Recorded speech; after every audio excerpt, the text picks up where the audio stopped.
When I was approached to do Fistful of Dollars, there was no such thing as a spaghetti Western. There were a few Westerns that had been made by Italian companies, a few small ones, but they were never dubbed that particular thing. That came later on. In fact, I think it was the Japanese, they used to call them, in order to segregate the American Westerns from the Italian-made ones. They called the Italian ones macaroni Westerns. And so that's how that came about. In fact, the idea of making a Western in Italy sounded odd, but then it turned out, well, we're going to make it in Spain, and the terrain in Spain it's very much like Arizona in some spots or parts of California.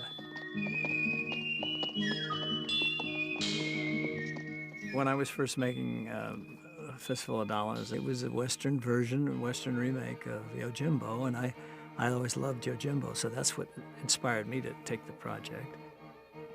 I always thought at the time, this thing will either do really well or it won't do anything.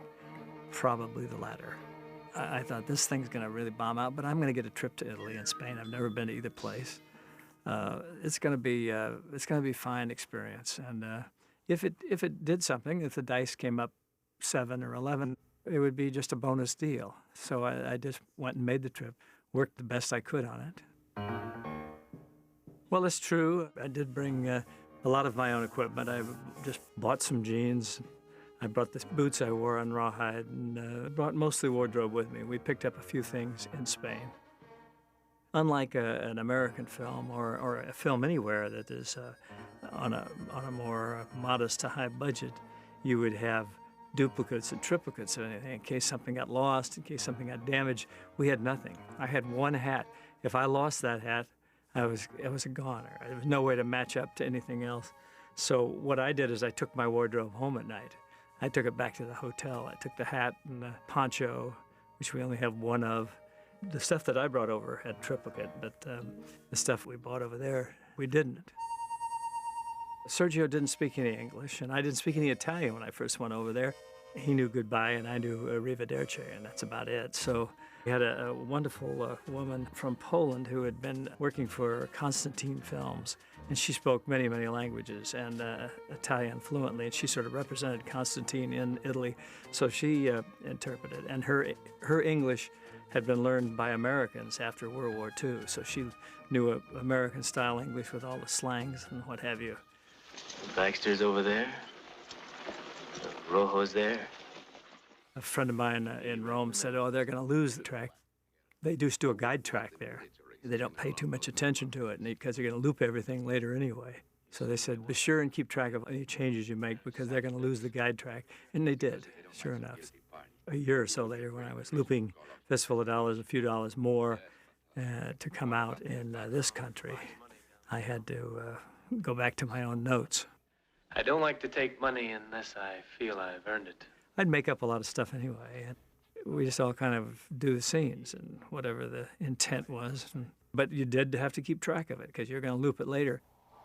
Too dangerous. It was so funny because you'd be doing a scene and in your eye line off of one side of the camera or another, you'd see a couple guys back there playing Frisbee or making motions or telling jokes, and you hear people talking, and it's very, very distracting. And I just kind of forged over it. It gave me a reason to concentrate that much more intently, but they just weren't used to the quietness of a set where sound is a very important feature. We were doing very small budget films. This wasn't the high budget Italian film. Fistful of Dollars was a $200,000 film, and that maybe a few dollars more than that, if you'll pardon the pun. But they were very shoestring. It just had German money in it, and Spanish money, and Italian money. And those three entities were constantly arguing with themselves about who would pay what. Sometimes they'd do a shot 3 or 4 times because they were so paranoid.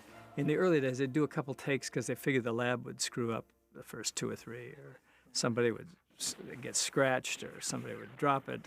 It was very haphazard. The efficiency level is certainly not as good as it is with an American crew or a British crew or even Italian crew today. We were shooting in Almeria, and he needs a tree for a hanging tree with a noose on it. He just wanted a tree with a noose, a symbol as I ride by. This is back on Fistful and all. He couldn't get a tree. There was an old tree that was in somebody's yard. It was dead, but it was in somebody's yard.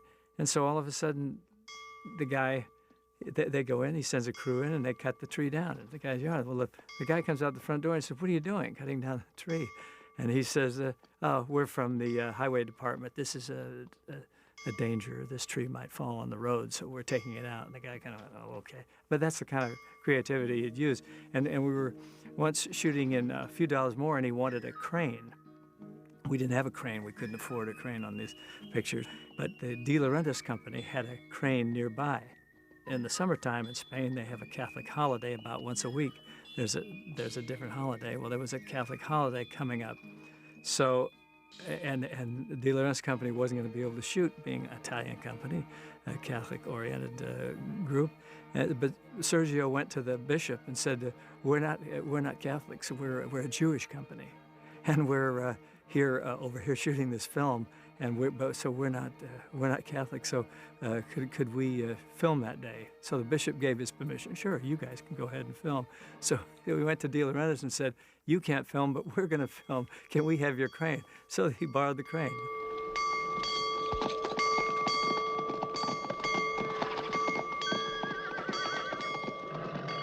It was a great experience to look back on, but at the time it was kind of funny. I mean, now it's very funny.